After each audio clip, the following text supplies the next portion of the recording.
12 waktu Indonesia Barat.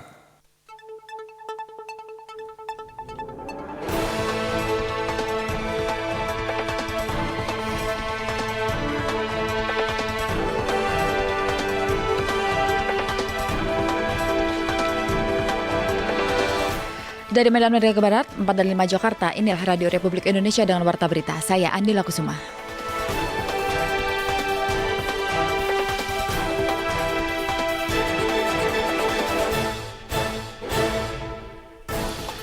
Kita awali berita pertama pada siang hari ini. Pendengar, aktivitas di lingkungan perkantoran Kota Administrasi Jakarta Pusat terpantau berjalan normal usai Wali Kota Jakarta Pusat dicopot dari jabatannya. Protokol kesehatannya pun masih diberlakukan untuk semua pegawai maupun tamu yang datang. Untuk berita selengkapnya akan dilaporkan oleh reporter kami Niar Abdul Tolole berikut ini. Niar. Baik, terima kasih Adila dan pendengar, saat ini saya berada di pelataran perkantoran dari Kota Administrasi Jakarta Pusat atau kantor Wali Kota Jakarta Pusat tepatnya, di mana dapat kami sampaikan untuk sampai dengan siang hari ini dari pantauan kami sejak beberapa waktu lalu terpantau kegiatan di lingkungan perkantoran Wali Kota Jakarta Pusat terlihat normal dan berjalan seperti biasanya. Dan protokol kesehatan atau prokesnya pun diberlakukan secara tepat atau ketat begitu, baik bagi para pegawai maupun para tamu yang datang. Dan memang diketahui beberapa hari yang lalu ini Wali Kota Jakarta Pusat yaitu Bayu Megantara secara resmi dicopot dari jabatannya sebagai seorang Wali Kota Jakarta Pusat dan oleh Gubernur DKI Jakarta Anies Baswedan atas dugaan membiarkan atau kelalaian terhadap adanya kerumunan di kediaman Habib Rizik Syihab atau HRS di wilayah Petamburan beberapa waktu yang lalu. Selain Bayu Megantara selaku Wali Kota Jakarta Pusat, bersamaan dengannya juga Kepala Dinas Lingkungan Hidup Andono Wari, ini juga dicopot dari jabatannya, dan keduanya saat ini ditempatkan bersama di tim gubernur untuk percepatan pembangunan atau TGUPP dan akan menunggu sampai dengan penugasan selanjutnya. Dan untuk sementara jabatan Wali Kota Jakarta Pusat ini diisi oleh Wakil Wali Kota Jakarta Pusat yaitu Irwandi dan sebagai PLH atau pelaksana hariannya. Dan sampai saat ini semua kegiatan yang ada di wilayah perkantoran Wali Kota Jakarta Pusat ini masih terlihat cukup lengang, dan karena memang ini waktu dari waktu istirahat makan siang begitu. Demikian untuk sementara yang dapat kami sampaikan dari wilayah perkantoran Wali Kota Jakarta Pusat, Niar Abdul Tolole, Pro 3 RRI.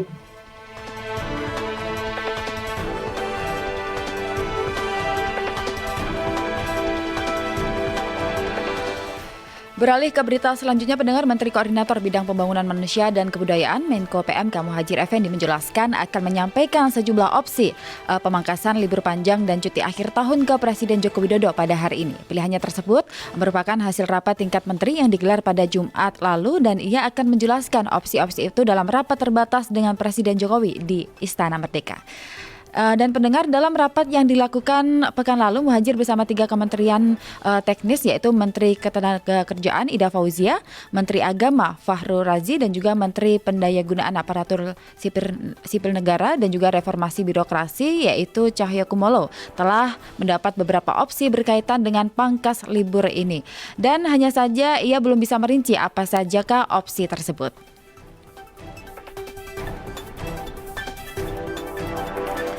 Pendengar, Satgas Tinombala yang terdiri dari TNI Polri terus mengejar kelompok Mujahidin Indonesia Timur atau MIT pimpinan Ali Kalora. Pengejaran tersebut terkait pembunuhan satu keluarga di desa Lembong Tonga di Kabupaten Sigi, Sulawesi Tengah lalu. Dan juga Kabid Humas Polda Sulawesi Tengah Kombes Didik Supranoto menjelaskan pengejaran diperkuat di wilayah Poso, Parigi, dan juga Sigi.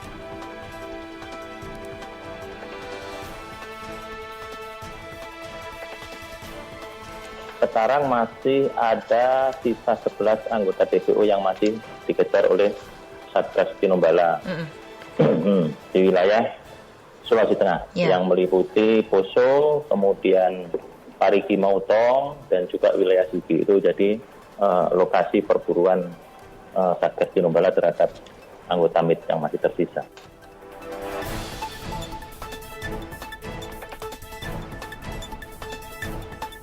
Ia juga menjelaskan dalam insiden tersebut pendengar tidak ada tempat ibadah seperti gereja yang dikabarkan dibakar oleh kelompok MIT ini, namun yang terbakar adalah 7 rumah warga di mana 4 rumah terbakar habis dan 3 terbakar di bagian dapur.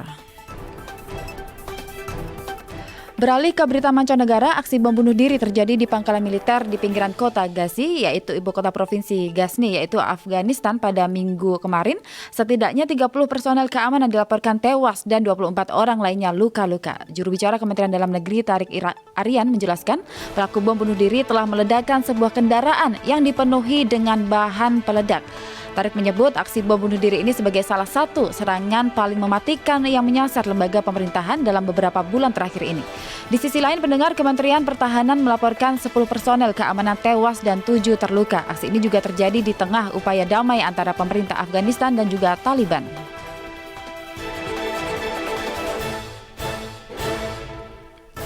Dari mancanegara kita beralih ke dunia olahraga pada siang hari ini. Pendengar, Mike Tyson yang kini telah berusia 54 tahun berjanji untuk bertarung lagi di atas ring setelah duel 8 ronde melawan Roy Jones Jr. di Staples Center, Los Angeles kemarin diputuskan berakhir imbang. Kembalinya legenda tinju Mike Tyson ini sangat dinanti-nanti oleh para penggemarnya ya, sehingga pertarungan eksibisi mantan juara kelas berat tersebut melawan sesama legenda berusia 51 tahun Roy Jones ini menyita perhatian publik tinju dunia. Kedua petinju ini masih menunjukkan kilasan kejayaan mereka sebelumnya. Menurut catatan CompuBox ini, Tyson sebenarnya mengalahkan Jones dengan skor 6-7, 3-7.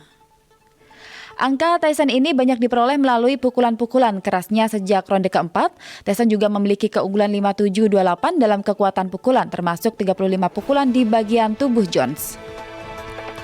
Usai pertarungan tersebut, pendengar, Mike Tyson merasa gembira telah menyelesaikan dengan baik dan akan mencoba tampil lebih baik lagi pada laga eksibisi berikutnya. Mike Tyson sebelumnya pensiun menjadi juara kelas berat termuda saat berusia 20 pada 1986, sedangkan Jones adalah mantan juara dunia tinju untuk 4 kelas.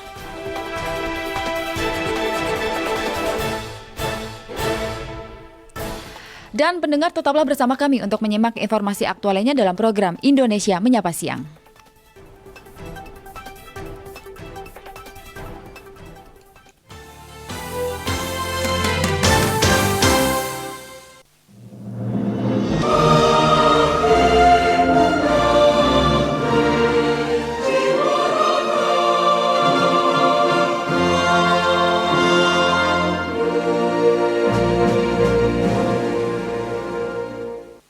Pancasila. 1. Ketuhanan yang Maha Esa. 2. Kemanusiaan yang adil dan beradab. 3. Persatuan Indonesia. 4. Kerakyatan yang dipimpin oleh hikmat kebijaksanaan dalam permusyawaratan perwakilan. 5. Keadilan sosial bagi seluruh rakyat Indonesia.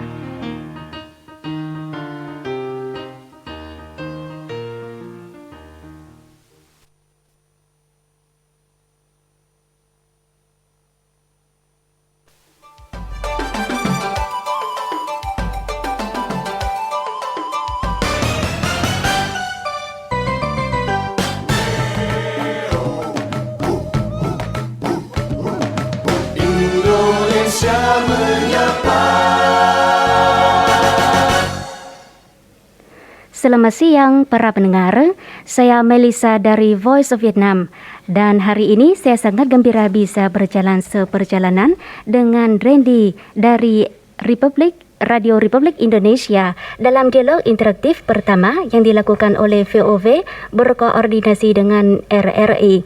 Dialog interaktif antara dua radio nasional Vietnam dan Indonesia dilakukan dalam rangka memperingati ulang tahun ke-65 hubungan diplomatik Vietnam-Indonesia. Iya, dan program kita siang hari ini selain disiarkan juga melalui RRI Programa 3 di 88,8 MHz dan juga di RRI Net, nanti juga akan disiarkan ulang di Voice of Vietnam di frekuensi 12.020 kHz dan 9840 kHz. Juga nanti akan diputar kembali di website vovworld.vn. Kami juga membuka ruang interaksi kepada Anda pendengar di hotline 0213523172, 0213844545, 0213866712 atau juga silakan silakan melalui SMS dan WhatsApp di 081399399888. Anda bisa mengajukan pertanyaan kepada para narasumber kita dalam dialog kali ini.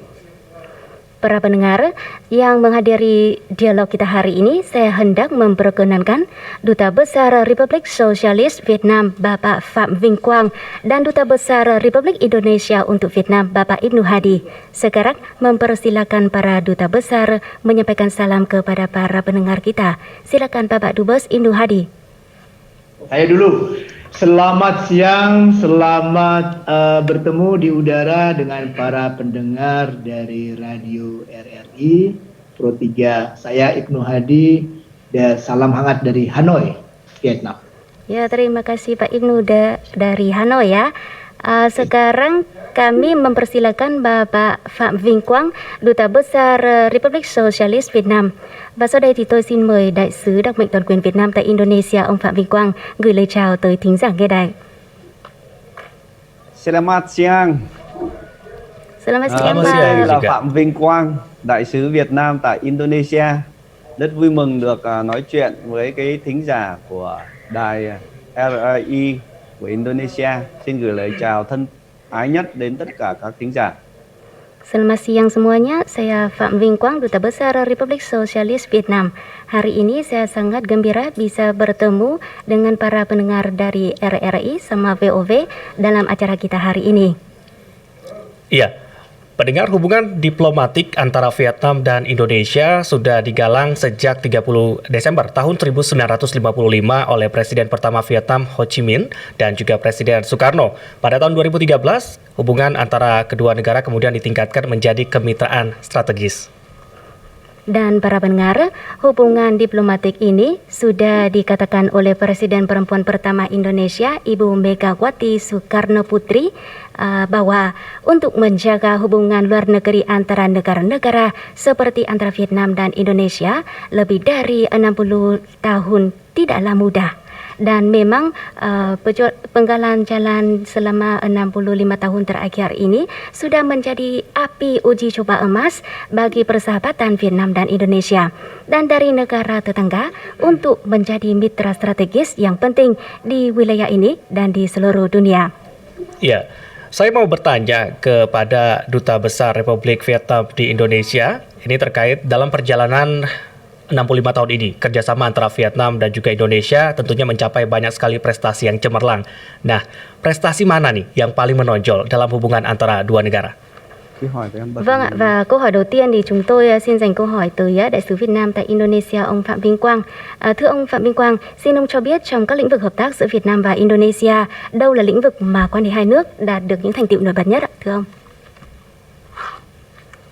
Vâng, có thể nói là cái mối quan hệ hữu nghị truyền thống giữa Việt Nam và Indonesia đã trải qua được 65 năm. Và cho đến nay thì hai bên đã phát triển quan hệ trên tất cả mọi lĩnh vực. Đặc biệt là trên những lĩnh vực chính trị, ngoại giao, kinh tế, thương mại, du lịch, văn hóa, giáo dục. Nhưng mà thành tựu nổi bật nhất là trong lĩnh vực chính trị và ngoại giao.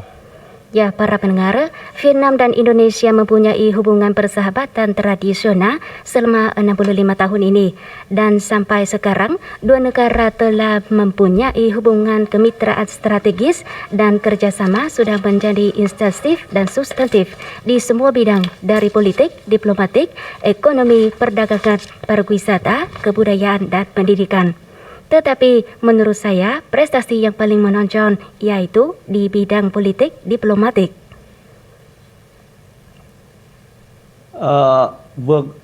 Vừa qua thì các diễn giả cũng đã nghe một số điểm nổi bật trong quan hệ Việt Nam và Indonesia, nhưng tôi xin điểm lại một chút. Đó là cái quan hệ của chúng ta có một sự tương đồng rất lớn về văn hóa, lịch sử đấu tranh giành độc lập dân tộc, tinh thần tự cường. Và cả hai nước hiện giờ đều có vai trò quan trọng tại Đông Nam Á và khu vực. Vietnam dan Indonesia merupakan dua negara yang mempunyai kesamaan tentang kebudayaan, sejarah merebut kemerdekaan, kemandirian, dan memainkan peranan penting di Asia Tenggara. Đây chính là cái nền tảng quan trọng cho cái mối quan hệ chiến lược giữa Việt Nam và Indonesia. Và một trong những nền tảng đó chính là quan hệ thân thiết giữa Chủ tịch Hồ Chí Minh và Tổng thống Sukarno, người đã đặt nền móng cho quan hệ của chúng ta ngày hôm nay. Hubungan antara dua negara mempunyai fondasi yang mantap seperti sekarang adalah ada jasa dari Presiden Ho Chi Minh dan Presiden Sukarno. Dua presiden telah meletakkan fondasi bagi hubungan persahabatan antara dua negara kita sampai sekarang ini. Trong những cái sự phát triển thăng trầm của lịch sử thì Việt Nam và Indonesia luôn là những người bạn thân thiết và gắn kết và tin tưởng lẫn nhau. Dalam pasang surut serajanya, Vietnam dan Indonesia selalu merupakan sahabat yang dekat dari satu sama lain. Ví dụ như Indonesia là nước đầu tiên ở Đông Nam Á mà Việt Nam chính thức thiết lập quan hệ ngoại giao. Và sau năm 75 thì Tổng thống Indonesia là nguyên thủ đầu tiên ở Đông Nam Á và Nam Thái Bình Dương đến thăm Việt Nam. Indonesia merupakan negara pertama di Asia Tenggara yang digalang hubungan diplomatik dengan Vietnam. Dan setelah tahun 1975, Presiden Indonesia merupakan pemimpin pertama di Asia Tenggara yang mengunjungi Vietnam. Trong những cái lúc giai đoạn khó khăn thì Việt Nam luôn nhận được sự trợ giúp và cái hỗ trợ cả về gạo và lương thực của Indonesia trong lúc Việt Nam gặp khó khăn. Pada saat yang sulit, Vietnam selalu mendapat bantuan dari Indonesia, dari beras sampai pangan dari Indonesia. Đồng thời mà khi Indonesia gặp khó khăn khi khủng hoảng những năm 98, 99 thì Việt Nam cũng là nước có những hỗ trợ Indonesia về cung cấp gạo. Dan ketika Indonesia mengalami krisis pada tahun 1998, Vietnam juga memberikan bantuan kepada Indonesia tentang beras dan pangan. Đến nay thì hai nước đã tạo một cái khuôn khổ là đối tác chiến lược và đã ký kết được chương trình hành động lần thứ 2 cho giai đoạn phát triển năm 2019-2023, đưa hợp tác song phương đi vào chiều sâu trên mọi lĩnh vực. Sampai sekarang hubungan antara dua negara telah ditingkatkan menjadi hubungan kemitraan strategis dan Vietnam dan Indonesia telah menandatangani program aksi periode kedua untuk periode 2019-2023 membawa kerjasama bilateral menjadi intensif di semua bidang. Tự chung lại là hai nước là đối tác chiến lược tin cậy của nhau và với việc duy trì gặp gỡ lãnh đạo thường xuyên ở cấp cao cũng như có khuôn khổ hợp tác chặt chẽ giữa các bộ, các ngành và các địa phương. Dengan mempertahankan pertemuan secara permanen antara pemimpin tingkat tinggi dua negara dan kerangka kerjasama yang erat antara berbagai kementerian dan instansi dan daerah, Vietnam dan Indonesia selalu menjalin hubungan yang erat. Cảm ơn. Terima kasih. Xin cảm ơn đại sứ ạ. Terima kasih Duta Besar Phạm Vinh Quang. Bapak Duta Besar Republik Indonesia yang budiman, kerjasama tentang kebudayaan pariwisata dan hubungan antara people to people contact selama ini telah mendapat perhatian seperti bagaimana selama ini dan khususnya pada tahun 2020 ini bagaimana pengaruh dari pandemik COVID-19 terhadap kerjasama kebudayaan pariwisata antara dua negara kita.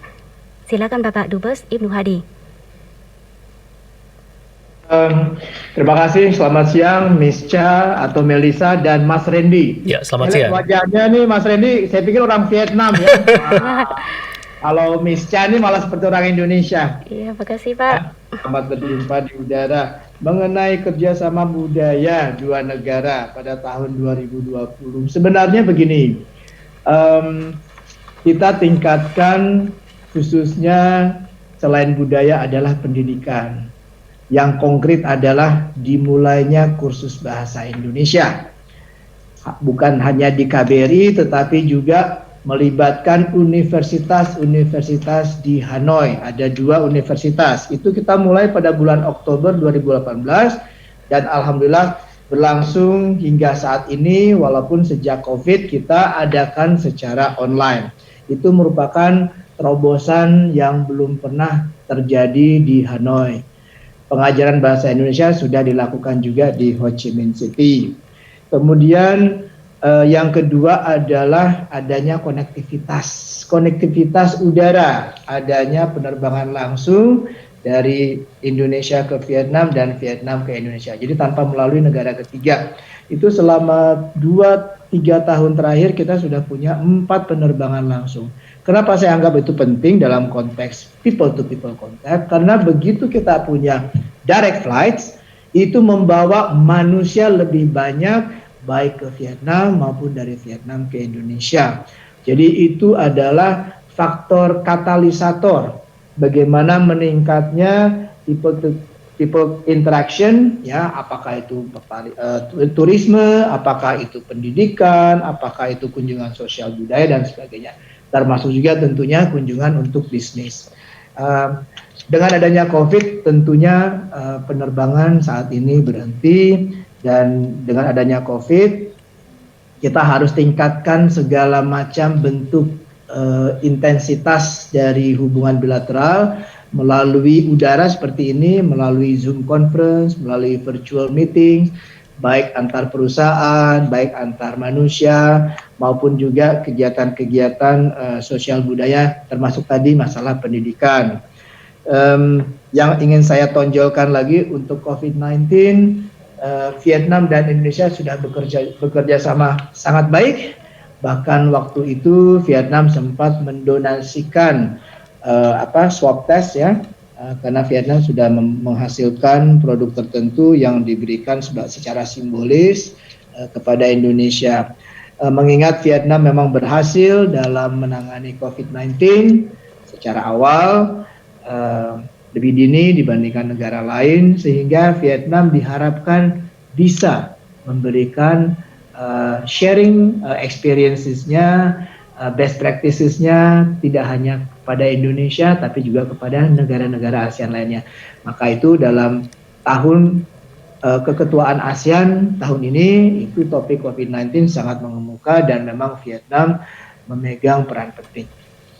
Begitu, Pak Melisa. Iya.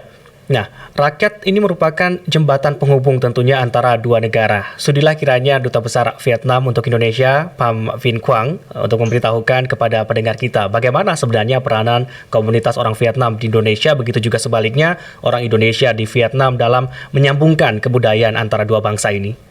Dạ vâng ạ, tôi cũng muốn dành câu hỏi tiếp theo cho Đại sứ Việt Nam tại Indonesia, ông Phạm Vinh Quang. Thưa ông, người dân chính là cầu nối quan hệ giữa hai nước. Vậy xin Đại sứ Phạm Vinh Quang cho biết hiện nay cộng đồng người Việt Nam tại Indonesia đã đóng vai trò như thế nào trong việc trở thành cầu nối văn hóa giữa hai dân tộc ạ? Vâng, tức là cộng đồng người Việt Nam tại Indonesia thì cũng không phải là đông lắm, có khoảng là 300 người. Thì sống rải rác ở các vùng Jakarta, ở Bandung, ở Jogja và Bali. Thì cộng đồng người Việt Nam ở đây thì cũng đã hòa đồng sống với lại trong cái sở tại và là cái cầu nối, kết nối văn hóa giữa Việt Nam với lại các Indonesia, một đất nước là cũng rất nhiều dân tộc và rất nhiều cái sắc tộc khác nhau. Thì chính cái cộng đồng người Việt Nam ấy cũng đóng góp làm cho thêm sự giàu thêm về cái đa dạng văn hóa sắc tộc tại Indonesia. Ya, komunitas orang Vietnam di Indonesia tidak besar. Ada kira-kira 300 orang Vietnam yang sedang hidup, belajar, dan bekerja di Indonesia. Meskipun tidak besar, tetapi mayoritas orang Vietnam di Indonesia selalu bersatu, mempertahankan identitas budaya bangsa, tradisi, dan saling membantu dalam kehidupan, dan selalu berkiblat kepada kampung halamannya. Hidup, bekerja, dan belajar di negara dengan mayoritas penduduknya penganut Islam dan juga merupakan satu negara yang mempunyai kebudayaan yang beraneka ragam. Komunitas orang Vietnam di Indonesia selalu berbaur dan menciptakan cara supaya bisa membantu mengembangkan keanekaragaman etnis bangsa di Indonesia juga. Thì cộng đồng người Việt Nam ở tại Indonesia cũng liên tục giữ gìn những cái bản sắc dân tộc của mình. Và đồng thời thì Đại sứ quán Việt Nam cũng có rất nhiều cái hoạt động để hỗ trợ thì người dân sao mà giữ gìn bản sắc, trở thành cầu nối của bà con với lại quê hương, thông qua cái việc Đại sứ quán tổ chức những cái hoạt động kỷ niệm Quốc khánh, Tết âm lịch, những cái hoạt động Trung thu, hội nghị hội thảo và góp phần thêm bà con gắn kết với đất nước, cũng như là cũng đã tổ chức những cái hoạt động văn hóa để làm sao mà giới thiệu cái di sản văn hóa lịch sử của Việt Nam đối với người dân Indonesia, có phần kết nối văn hóa và tăng cường hiểu biết giữa hai nước. Đặc biệt là trong thời kỳ Covid thì đại sứ quán cũng đã tổ chức để làm sao mà những cái bà con ở các địa phương ấy thậm chí tham gia, ví dụ như ở Denpasar thì giới thiệu về cái văn hóa Việt Nam thông qua những cái hội thảo trực tuyến ở tại Denpasar, Bali vừa mới diễn ra cách đây đầu tháng. Ya, dan komunitas orang Vietnam di Indonesia selalu mendapat bantuan dari Kedutaan Besar Republik Vietnam di Indonesia. Kedutaan Vietnam di Indonesia selalu mengadakan banyak bantuan untuk membantu rakyat Vietnam di sini menstabilkan kehidupan di negara setempat melalui banyak event seperti Hari Nasional, Hari Tahun Baru Imlek, atau melalui berbagai konferensi lokakarya yang diadakan setiap tahun. Dan khususnya pada tahun ini karena pandemi COVID-19 meledak di Indonesia dan di seluruh dunia, maka Kedutaan Vietnam sudah mengadakan banyak aktivitas. Misalnya pada awal bulan ini, Kedutaan Vietnam telah mengadakan satu lokakarya atau konferensi online virtual untuk para rakyat di Vietnam di Denpasar, Bali untuk memperkenalkan kebudayaan Vietnam kepada rakyat Indonesia. Xin cảm ơn. Terima kasih. Terima kasih Duta Besar Phạm Vinh Quang. Ya Pak Ibnu Hadi yang budiman, seperti kita tahu bahwa mayoritas warga negara Indonesia adalah orang penganut Muslim, ya, dan Pak Dubes Ibnu Hadi sedang tinggal di Vietnam. Jadi bagaimana kehidupan atau dari komunitas orang Vietnam, orang Indonesia di Vietnam dan di negara yang tidak ada banyak penganut Muslim, dan apakah komunis orang Indonesia mempunyai banyak aktivitas untuk mengembangkan hubungan antara dua negara? Pertama, mengenai data, kita memiliki 900 lebih WNI yang tinggal di Vietnam. Sekitar 300 orang tinggal di daerah Hanoi dan sekitarnya, dan sekitar 600 orang tinggal di kota Saigon atau Ho Chi Minh City dan sekitarnya. Umumnya mereka adalah profesional, mereka kategorinya adalah expatriate, ya, sehingga mereka adalah orang-orang yang tidak perlu terlalu sibuk, sudah sibuk kerja, dan mereka selalu siap untuk bekerja sama dengan KBRI. Contoh, mereka adalah pemilik-pemilik dan level-level manager dari perusahaan-perusahaan seperti Ciputra, seperti Java Confit, Semen Indonesia, Vietmindo di bidang batubara, dan lain sebagainya. Cukup banyak perusahaan Indonesia di sini. Mereka berperan di dalam mengkonektivitaskan antara Vietnam dengan Indonesia. Sebagai contoh, tahun ini Vietnam mengalami banyak bencana, angin typhoon, ya, tropical storm itu 13 buah datang ke sini, sehingga di Vietnam bagian tengah itu terjadi bencana alam, ada yang mati dan banyak yang kehilangan tempat tinggal. Perusahaan-perusahaan seperti Java, perusahaan Ciputra, mereka berinisiatif memberikan bantuannya. Jadi itu adalah bentuk kerjasama antara Indonesia dengan Vietnam. Bagaimana dengan KBRI? Kalau KBRI, kami sifatnya adalah selalu mengadakan interaksi secara rutin dengan para WNI di Vietnam, dan kita bertukar pikiran, ya, apa-apa yang telah mereka lakukan, apa-apa yang telah kami lakukan, dan apa hal-hal yang bisa kita sinergikan. Saya rasa itu sih yang menjawab nggak pertanyaannya, ya, Mbak Melisa? Iya, ya, terima kasih Pak. Terima kasih Pak Ibnu Hadi.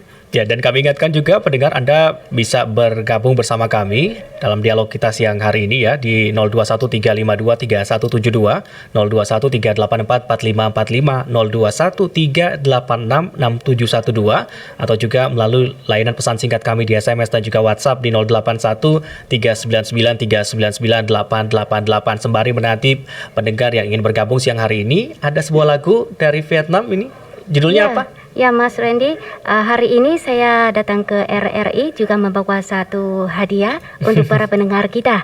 Ialah satu lagu Vietnam yang berjudul Vietnam Quê Hương Tôi, artinya Vietnam Kampung Halamanku, yang dikumandangkan oleh para penyanyi dari Teater Voice of Vietnam. Dan saya juga mau berkata bahwa dialog kita hari ini tidak hanya turut memperingati ulang tahun ke-65 hubungan diplomatik Vietnam-Indonesia ya, Mas Randy, juga dialog kita hari ini merupakan bukti yang jelas dari kerjasama antara Voice of Vietnam dan Radio Republik Indonesia dalam kerangka MOU kita hari ini. Nah sekarang marilah para pendengar kita mendengarkan lagu Vietnam.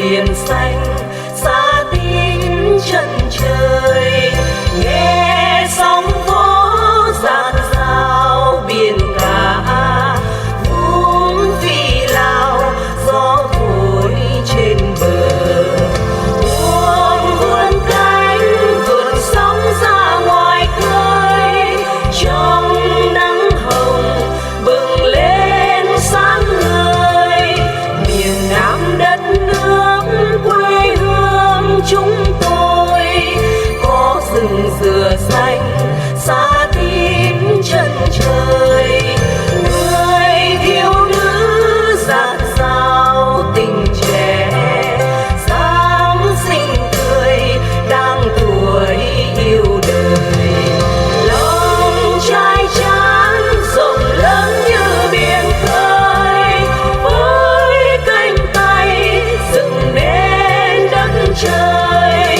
mùa xuân tới nguồn sống dâng sục sôi, đất nước tôi Việt Nam sáng ngời.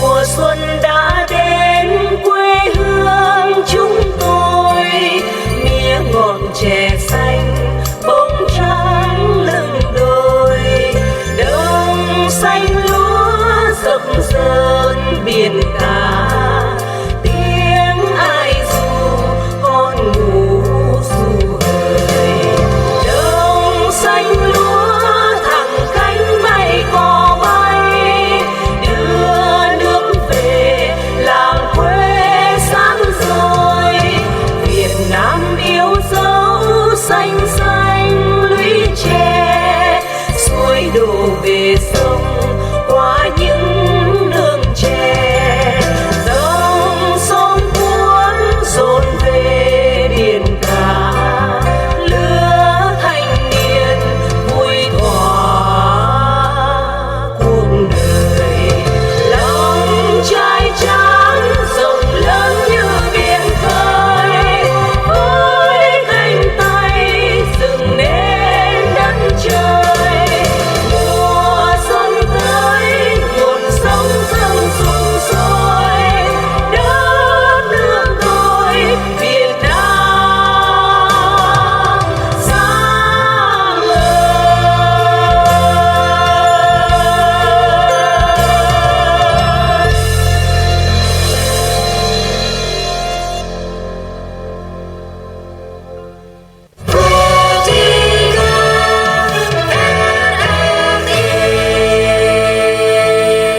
Terima kasih pendengar, Anda masih bersama kami dalam dialog 65 tahun hubungan diplomatik Vietnam dan Indonesia. Wah, Melisa sepertinya langsung rindu kampung halaman ya, Iya, ketika dan mendengarkan lagu tadi. saya sangat rindu kampung halaman karena pandemi COVID-19. Saya belum bisa kembali ke tanah airnya. Dan bagaimana musik Vietnam, Wah, Randy? saya sangat menikmati sekali tadi. Iya. Saya ikut bergoyang di sini, walaupun saya nggak ngerti artinya apa. Iya, tentang satu negara Vietnam yang indah, permai dengan banyak pemandangan alam yang sangat indah. Saya juga semakin penasaran mau jalan-jalan ke Vietnam juga nih. Ya, nanti ya kita kalau bareng Melisa aja. pergi pulang kampung saya ikut ya. Iya, boleh. Ya, kami ingatkan juga untuk Anda pendengar, Anda bisa bergabung bersama kami jika Anda ada yang ingin Anda tanyakan begitu ya, atau ingin Anda sampaikan juga terkait 65 tahun hubungan diplomatik Vietnam dan Indonesia. Silakan di 021 352 3172, 021 384 4545, 021 386 6712, atau juga di layanan pesan singkat kami SMS dan juga WhatsApp 081 399 399 888. Ya, Vietnam dan Indonesia ini kan merupakan dua negara yang memang sudah lama ya, sudah 65 tahun menjalin hubungan kerjasama. Ya, dan sekarang kita ada bagian interaktif dengan para pendengar kita ya. Silakan Mas Randy coba dengar apakah ada pendengar yang mengajukan pertanyaan kepada para tamu agung kita. Iya, jadi sekali lagi kami ingatkan pendengar, Anda bisa bergabung bersama kami di line telepon maupun WhatsApp. Kita lagi bersama dengan Duta Besar Indonesia di Vietnam, Pak Ibnu Hadi, dan Duta Besar Vietnam di Indonesia, Pak Pham Vinh Quang ya. Kita lagi membahas terkait dengan hubungan diplomatik Vietnam dan Indonesia. Sudah 65 tahun. Ini bukan kerjasama yang singkat. Sudah 65 tahun tentunya sudah banyak hal yang dilewati bersama begitu ya. Nampaknya sudah ada penelpon yang bergabung. Melisa, kita sapa saja. Ada pendengar kita dari Sumatera Selatan, Pak Fahmin. Ya, silakan Pak Fahmin. Selamat siang. Assalamualaikum buat pendengar dan penyiar. Ya, dalam hubungan kita dengan Vietnam, saya mau bertanya. Kalau di negara Vietnam itu masalah keyakinan beragamanya, pertama seperti Indonesia agama Islam udah berapa persen di sana persentasenya? Apakah itu lebih meningkat? Apakah menurun? Mau nanyakan itu saja. Oke, baik. Itu saja Pak Fahmi. Iya. Oke, selamat siang. Ya, jadi menanyakan terkait agama, mayoritasnya di sana juga masyarakat di Vietnam agamanya apa gitu loh. Ya boleh, saya akan sampaikan pertanyaan ini kepada Duta Besar Republik Vietnam untuk Indonesia ya, Pak Pham Vinh Quang. Bapak Pham Vinh Quang, bagaimana mayoritas agama di Vietnam? Mayoritasnya apa ya Pak? Bisa menjelaskan kepada para pendengar kita. Thưa đại sứ Phạm Vinh Quang, thính giả của chúng tôi có gửi tới ông một câu hỏi, đó là thính giả muốn biết là hiện nay ở Việt Nam thì phần lớn tôn giáo của người Việt Nam là gì, tôn giáo nào chiếm đa số ạ thưa ông?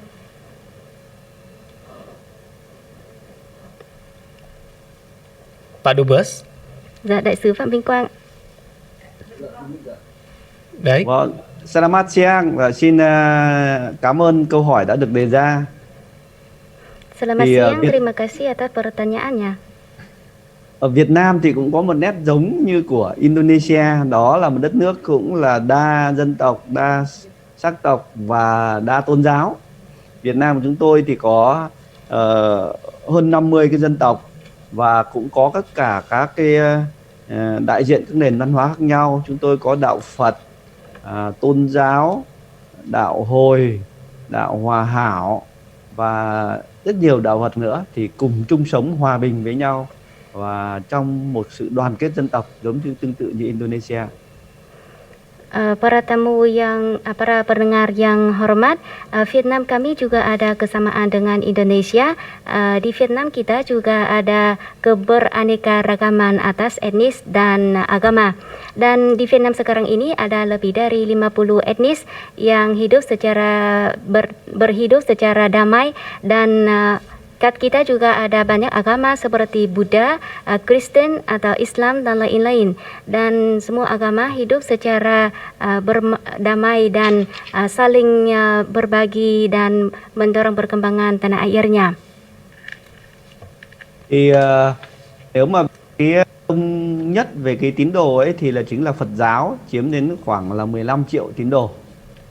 Thì ngoài ra thì ở Việt Nam ấy thì cũng có cái truyền thống dân tộc, thì nhân dân thì vẫn có những cái đức tin và có trong gia đình có thờ cúng gia đình và có những cái nét văn hóa riêng của những cái người Việt Nam trong việc thực hành, không nhất thiết là phải theo một cái dòng tôn giáo nào lớn trên thế giới. Mayoritasnya orang Vietnam itu penganut Buddha. Kita bisa ada data bahwa di Vietnam sekarang ini ada 15 juta penganut Buddha, dan di samping itu juga kita ada tradisi sendiri bahwa kita mempunyai keyakinan dan kepercayaan agama sendiri. Jadi di setiap rumah juga ada tradisi untuk mempersembahkan nenek moyangnya, tidak harus ikut agama besar manapun di dunia. Xin cảm ơn. Terima kasih. Baik, kemudian sudah ada penelpon selanjutnya Ibu Dinda di Bogor. Ya, Ibu Dinda, selamat siang. Selamat siang, Bung Refdi. Baik, silakan Ibu Dinda. Selamat siang juga untuk Melisa ya. Ya, selamat siang Ibu Dinda. Ya, selamat siang. Semoga semua dalam keadaan sehat walafiat. Juga kedua Bapak Dubes ya, Bung Refdi dan Melisa. Ya, amin. Silakan Ibu Dinda. Ya, selamat hubungan diplomatik antara Vietnam dengan Indonesia. Pertanyaannya, selama 65 tahun ini bagaimana hubungannya Vietnam dengan Indonesia? Kalau agama tadi diuraikan, nah bagaimana apakah mayoritas atau mungkin Ibu Dinda, mohon maaf agak kurang jelas, terputus-putus, mungkin bisa agak bergeser begitu ya. Aduh, sudah bergeser dari luar ruangan ini. Ya, gimana tadi? Bisa diulang? Hubungan celebrationnya selama 65 tahun. Mhm. Itu yang pertama pertanyaannya. Yang kedua, apakah juga di Vietnam itu merayakan Imlek? Itu aja pertanyaan. Baik. Oke? Terima kasih Ibu Dinda. Ya. Selamat siang. Gimana Melisa tadi menangkap apa yang ditanyakan Ibu Dinda? Ibu Dinda mau mencari tahu tentang bagaimana orang Vietnam merayakan Tahun Baru Imlek ya? Apakah juga merayakan Imlek begitu di sana, kemudian menanyakan bagaimana hubungan selama 65 tahun ini antara Vietnam dan juga Indonesia? Ya, oke. Pertanyaan ini saya juga akan sampaikan kepada Duta Besar Phạm Vinh Quang ya. Sepertinya pendengar Indonesia sangat mau bertanya kepada Dubes Vietnam ya, karena mau mencari tahu lebih mendalam tentang Vietnam ya. Dạ, thưa đại sứ, thính giả có một câu hỏi chuyển đến ông, đó là quan hệ 65 năm nay giữa Việt Nam và Indonesia đã phát triển như thế nào, và thính giả muốn biết rõ hơn về người Việt Nam đã đón Tết cổ truyền dân tộc, Tết âm lịch như thế nào ạ? Tức là như tôi cũng đã nêu ở trước đây, và xin là cảm ơn câu hỏi của Ibu Linda về cái mối quan hệ Việt Nam và Indonesia. Terima kasih pertanyaan Ibu Dinda tentang hubungan antara Vietnam dan Indonesia. Thì có thể nói quan hệ Việt Nam Indonesia qua 65 năm ấy thì là liên tục phát triển. Như tôi đã nói thì cái nền tảng chính là cái chuyến thăm của Chủ tịch Hồ Chí Minh đến Indonesia, và sau đó là chuyến thăm của Tổng thống Sukarno đến Việt Nam trong cùng một năm, và hai nhà lãnh đạo đã kết nghĩa anh em, trở thành những cái người mà đồng chí hướng và những người bạn rất là gắn bó. Thì đồng thời thì sau này đến sau năm 1975 ấy, Tổng thống Indonesia là nguyên thủ đầu tiên ở Đông Nam Á và Nam Thái Bình Dương đến Việt Nam, và hai nước đã thiết lập liên tục là những cái đối tác chiến lược của nhau trong suốt nhiều năm. Và đến gần đây là năm 2018 thì Tổng thống Jokowi đã thăm chính thức Việt Nam, và cũng trong năm 2018 thì Thủ tướng Nguyễn Xuân Phúc đã thăm Indonesia. Thì hai bên đã ký kết cái chương trình hành động lần thứ 2 có giai đoạn phát triển từ năm 2019 đến năm 2023, thì đưa vào cái hợp tác của hai bên đi vào chiều sâu trên mọi lĩnh vực. Thì đặc biệt là đối với lĩnh vực giao lưu nhân dân ấy, thì có cái nổi bật là thì hai bên thì năm 2019 đã mở cái đường bay trực tiếp từ Hà Nội đến Bali và Jakarta, cũng như từ thành phố Hồ Chí Minh có máy bay Vietnam Airlines và Vietjet bay thẳng đến Bali, thì đưa cái du lịch của người Indonesia đến Việt Nam là tăng 21%, đạt 108.000 người, và cái người khách của Việt Nam cũng tăng vọt, đưa lên đến số là 80.000 khách thăm Indonesia. Ya, seperti tadi saya sudah bilang bahwa hubungan antara Vietnam dan Indonesia sudah diletakkan oleh Presiden pertama kita, Presiden Ho Chi Minh dan Presiden Sukarno. Dan sejak itu hubungan ini tidak berhenti-henti meningkat. Dan sampai tahun 2019 kita sudah membuka satu jalan penerbangan langsung dari Hanoi, Bali, dan Jakarta. Dan jalan maskapai penerbangan ini sudah membawa pariwisata antara dua negara meningkat 21%. Jumlah tamu Vietnam yang datang ke Indonesia mendapat 80.000 orang dan ada lebih 100.000 orang Indonesia sudah datang ke Vietnam pada tahun 2019. Oke. Dạ, dan bagaimana xin ông hãy trả lời thêm về cái phong tục đón Tết Nguyên đán của người Việt Nam ạ? Thì người Việt Nam ấy thì là đón cái năm mới theo cái phong tục là lịch của coi như lịch mặt trăng. Thì thông thường thì vào tháng Giêng hoặc tháng 2 ở Việt Nam. Thì đây là một cái dịp Tết cổ truyền, là một ngày lễ quan trọng nhất của người dân Việt Nam. Khi mà tất cả những người con trong gia đình đi xa đến đâu thì cũng đều cố gắng mà về nhà gặp bố mẹ, ông bà, sum họp bên nhau để mà chia bày, gắn bó, gắn kết gia đình trong cả một năm trời. Ya, Vietnam merayakan Tahun Baru Imlek menurut kalender dari bulan.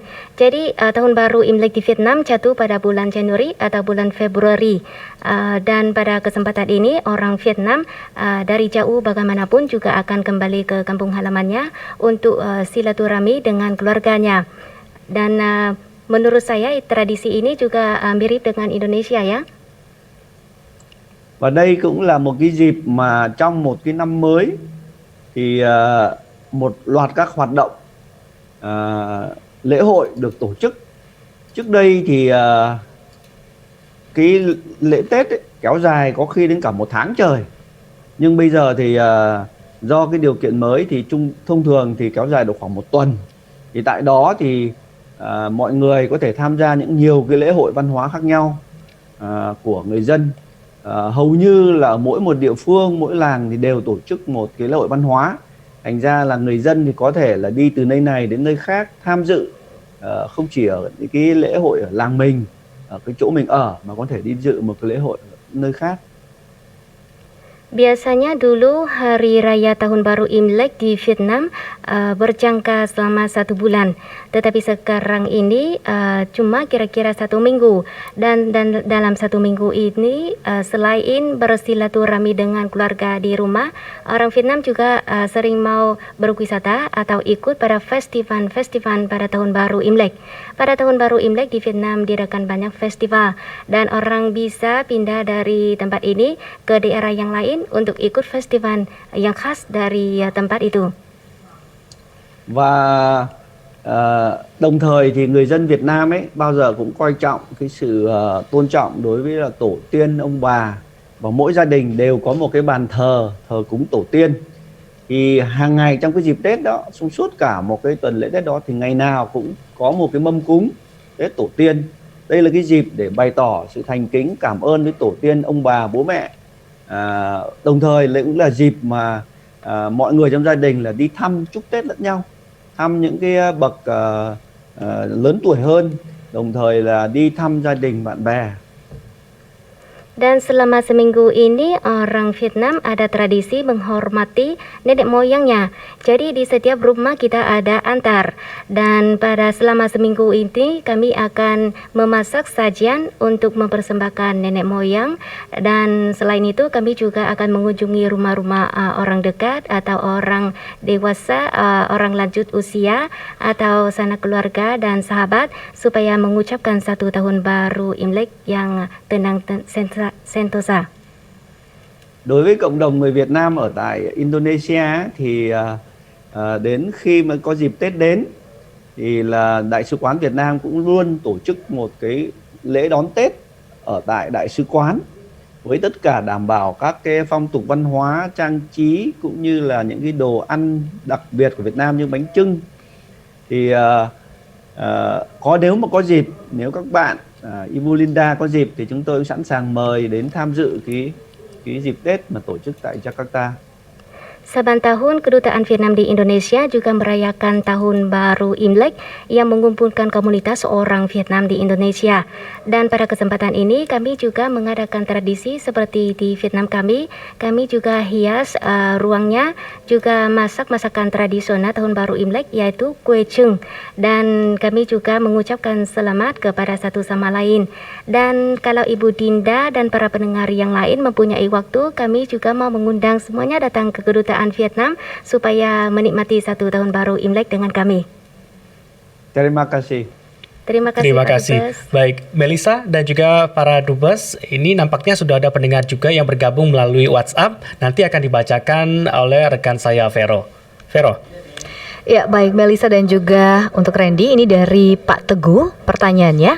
Apakah Vietnam masih menjadi pengekspor beras yang besar? Ini yang pertama. Yang kedua dari Pak Rudi Hartono, pertanyaan untuk Dubes Indonesia, Duta Besar Indonesia, Pak Ibnu Hadi. Bagaimana perkembangan orang Indonesia belajar bahasa Vietnam di Vietnam? Apakah Indonesia punya rencana untuk mendirikan pusat bahasa Vietnam? Lalu berikut ada Pak Firman dari Surabaya yang mau bertanya, apa sih kendala yang dihadapi oleh kedua negara dalam memelihara hubungan diplomatik selama ini? Terima kasih. Baik, terima kasih Vero. Ya, jadi ada 3 pertanyaan tadi ya dari para pendengar kita. Tadi yang pertama, apakah Vietnam masih menjadi pengekspor beras terbesar begitu? Kemudian juga bertanya terkait orang Indonesia belajar bahasa Vietnam di Vietnam seperti apa juga di sana, antusiasnya masyarakat Indonesia di sana, dan kendala yang dihadapi juga kerjasama antara Indonesia dan juga Vietnam. Ya, dan kita akan menyampaikan pertanyaan kedua kepada Duta Besar Republik Indonesia untuk Vietnam dulu ya, Pak Ibnu Hadi. Pak Ibnu Hadi yang terhormat, pendengar kami sudah sampaikan pertanyaan kepada Bapak. Apakah bisa menjawab, Pak? Vietnam adalah salah satu negara pengekspor beras terbesar. Kalau tidak salah di dunia mungkin nomor 2 atau nomor 3 di dunia ya. Dan kadang-kadang Indonesia beli ya, Indonesia impor karena kadang-kadang Indonesia produksinya tidak memenuhi target sehingga diperlukan impor. Tapi tidak setiap tahun. Kalau tidak salah dari pengalaman saya terakhir impor beras dari Vietnam itu di tahun 2018 kalau tidak salah. Itu mengenai beras. Kemudian kalau belajar bahasa Vietnam, jadi sejak Oktober 2018 hingga sekarang secara kumulatif ada 486 mahasiswa Vietnam yang belajar bahasa Indonesia di 3 tempat, di Universitas Hanoi, di Universitas Science and Humanity, Social Science and Humanity, dan yang ketiga di corner kita open satu corner yang namanya Umah Indo. Di situ kita menerima dan mengadakan kursus bahasa Indonesia. Kelanjutannya bagaimana? Masih berjalan terus, disambut dengan positif. Jadi kemarin waktu kita celebration ya, kita selebrasi 65 tahun, kita mengadakan di Gedung Kesenian Hanoi Opera House. Itu kita tampilkan walaupun terbatas karena tidak ada penari, tidak ada penyanyi dari Indonesia. We are using the local talents, which means we are utilizing these 486 students of Vietnamese. Jadi kita tampilkan ada 60 orang, kita tampilkan di sana. Jadi malah bagus ya. Jadi yang menari itu orang Vietnam ya, nari Indonesia, nyanyi Indonesia. Dan saya bisa mengklaim itu adalah orang Vietnam, but they learn Indonesian. So that is a proof, bukti bahwa hubungan kedua negara terjalin dengan baik. Yang ketiga, kendalanya apa? Kendalanya saya rasa sejauh ini adalah kurangnya hubungan langsung antara kedua negara. Most importantly is the direct air connectivity atau penerbangan antara kedua negara. Itu sudah kita ciptakan adanya 4 penerbangan, tadi sudah disampaikan oleh Duta Besar Quang ya. Sebenarnya sudah ada in the pipeline, sudah ada rencana menambah penerbangan langsung pada tahun ini harusnya minimal kita tambah 2 atau bahkan 3, tetapi karena COVID itu semuanya berhenti. Jadi kendalanya apa? Kendalanya adalah perlunya lebih banyak intensitas komunikasi langsung antara kedua negara. Terima kasih. Terima kasih Pak Dubes Ibnu Hadi. Iya, dan kami juga sudah menutup untuk layanan interaktif karena waktu juga yang sangat terbatas, di mana waktu di studio kami saat ini sudah menunjukkan pukul 12:54 ya. Dan di menit-menit terakhir kita, ada lagi yang ingin ditanyakan mungkin dari Melisa? Ya, mungkin para pendengar sudah tahu bagaimana perkembangan hubungan antara Vietnam dan Indonesia selama 65 tahun ini. Tetapi para pendengar pasti akan mau mencari tahu bagaimana prospek perkembangannya pada masa depan ya. Ya, dan pertanyaan ini kami juga mau sampaikan kepada Duta Besar Republik Indonesia untuk Vietnam Pak Ibnu Hadi terus. Bagaimana pendapat Bapak pada waktu mendatang? Bagaimana prospek kerjasama antara dua negara kita? Prospeknya bagus dan prospeknya positif. Kenapa? Karena Vietnam pertumbuhan ekonominya stabil dan selalu relatif tinggi antara 6-7%. Indonesia relatif stable karena pertumbuhan ekonominya rata-rata 5%. Itu pertama.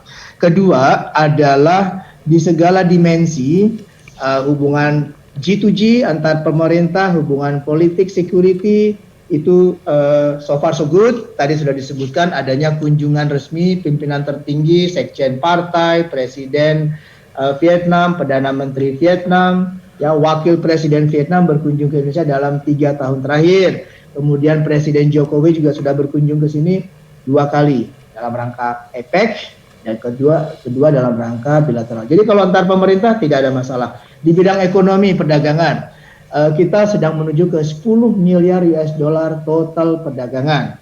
Ya, kemarin tahun lalu kita sudah mencapai 9,1 miliar US dollar. Jadi memang besar, ya. Vietnam adalah negara pasar eksportir terbesar ke-10 bagi Indonesia. Jadi teman-teman, para pendengar, jangan menyangka bahwa Vietnam itu negara miskin. No ya, dia beli barang kita meningkat. Jadi bayangkan tahun 2016 total trade kita itu hanya 5,6 miliar, sekarang sudah mencapai 9,1 miliar. Jadi ada penaikan sebanyak 4 miliar lebih. Jadi pasar Vietnam adalah pasar yang prospektif buat kita. Di bidang investasi, memang banyak investasi dari Indonesia. Tadi saya sudah sebutkan ada Ciputra, ada Java Confit. Tapi yang terakhir ini apa? Gojek masuk, Traveloka masuk, Ruang Guru masuk. Minggu depan saya akan meresmikan yang namanya Social Bella atau Sosiola, pasti pada kenal nih teman-teman Indonesia ya, terutama para wanita mau beli make up ya, itu platformnya tuh beli make up. Jadi arahnya ke digital economy, which is pretty good because karena artinya Indonesia itu adalah kompetitif di bidang hal tersebut. Di bidang sosial budaya tadi dan pendidikan saya sudah bilang adanya konektivitas langsung, jumlah orang kurang lebih 100.000 orang dari Indonesia ke Vietnam, dari Vietnam ke Indonesia sekitar 90.000 orang. Mudah-mudahan jumlah ini akan kembali dipertahankan pada tahun 2021. Terakhir saya mau bilang bahwa sebagai Duta Besar RI yang akan selesai tugas, saya mengucapkan terima kasih atas kerjasama selama ini. Tidak usah khawatir, hubungan kedua negara akan tetap erat dan bahkan makin meningkat di tahun-tahun yang akan datang. Sekian dan terima kasih. Terima kasih Pak Dubes. Para pendengar yang tercinta, para tamu agung yang terhormat, pada tahun 2020 Vietnam baru selesai Ketua ASEAN 2020 dan Vietnam dan Indonesia merupakan anggota tidak tetap Dewan Keamanan PBB. Dan dengan posisi seperti itu di dunia, pasti pada masa depan kerjasama antara Vietnam dan Indonesia akan terus berkembang, akan saling membangun satu dunia yang damai, aman dan sejahtera. Dan saya menyampaikan kata Presiden Ho Chi Minh, Presiden pertama kami, untuk menutup acara dialog kita hari ini. Vietnam, Indonesia, jauh di mata, tetapi dekat di hati. Ya, kami berterima kasih kepada para narasumber Duta Besar Vietnam untuk Indonesia, Pak Pham Vinh Quang, dan Duta Besar Indonesia untuk Vietnam, Pak Ibnu Hadi, dengan juga kepada para seluruh pendengar yang sudah bergabung bersama kami siang hari ini dalam dialog 65 tahun hubungan diplomatik Vietnam dan Indonesia. Ya, terima kasih. Sampai ketemu lagi. Terima kasih, selamat siang. Saya.